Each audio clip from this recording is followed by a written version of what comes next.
Salut, c'est Léo. Ça dit quoi? Qu'il nous laisse tranquilles, Netanyahou.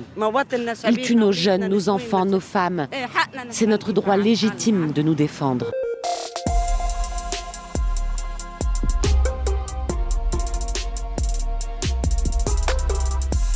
Un lundi en enfer hier au Liban. Des bombardements venus d'Israël qui assurent avoir visé des cibles terroristes du Hezbollah. Le bilan est de 492 morts, mais parmi eux, 35 enfants et 58 femmes.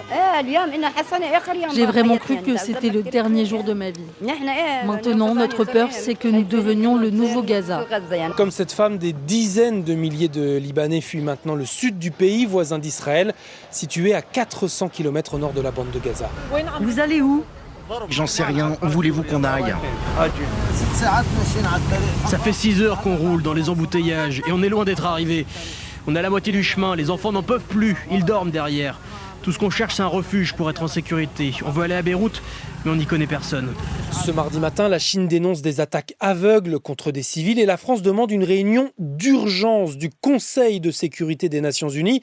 Sa mission est de veiller à la paix internationale, mais depuis bientôt 1 an et l'attaque terroriste du 7 octobre 2023 du Hamas en Israël, les grands pays du monde semblent bien avoir du mal à empêcher cette spirale de violence.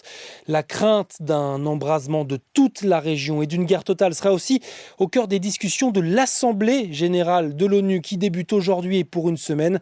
Comme chaque année, plus de 130 chefs d'État et de gouvernement vont multiplier les discours à New York.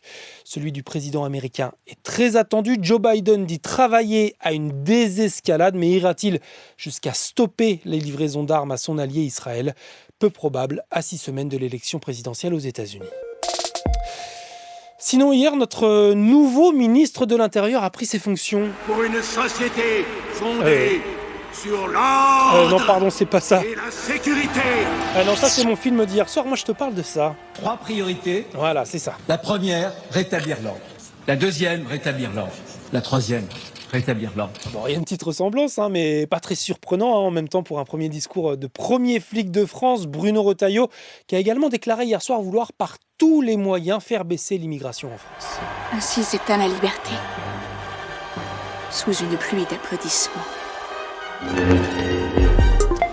Appel à témoignage, maintenant tu peux m'envoyer un vocal en cliquant sur le lien dans la description du podcast ou sur le WhatsApp de France Info. Comment tu t'organises avec tes proches quand tu dois rentrer seul, par exemple après une soirée ou même en journée? Je te parlerai moi ces prochains jours de l'application d'entraide féminine de Sorority qui a émis un avis de recherche après la disparition de Philippine, cette étudiante de 19 ans retrouvée morte ce week-end enterrée dans le bois de Boulogne près de Paris. L'enquête est toujours en cours. Ce mardi, je voulais te parler aussi d'un jeu vidéo français.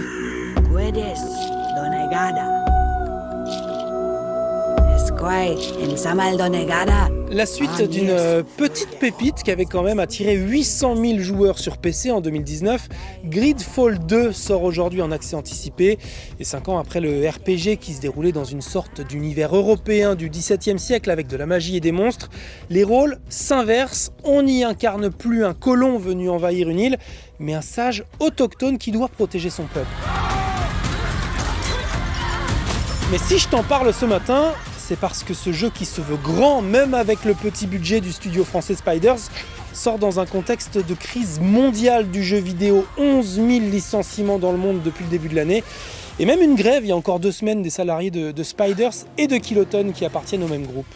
On arrête le travail pour rappeler que c'est nous qui produisons et que sans nous, la boîte n'avance pas. Naomi Ennis faisait partie des grévistes qui demandent de meilleurs salaires mais aussi moins de précarité et l'égalité entre les femmes et les hommes. C'est ma collègue Zena Serral qui l'a rencontrée et qui t'explique ce matin cette crise mondiale du secteur. En fait, il y a eu une telle croissance pendant le Covid avec beaucoup d'embauches et plein de nouveaux jeux vidéo qu'en ce moment, en fait, le retour à la normale fait un peu plus mal.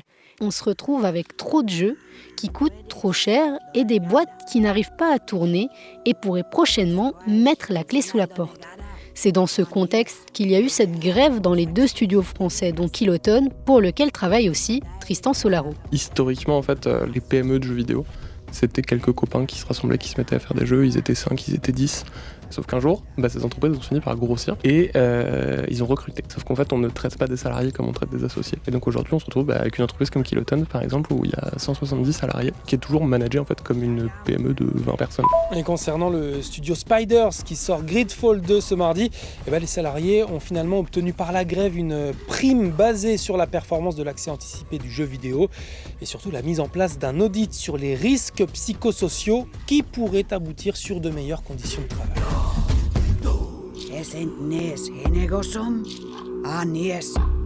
C'était Léo de France Info. Allez, ciao.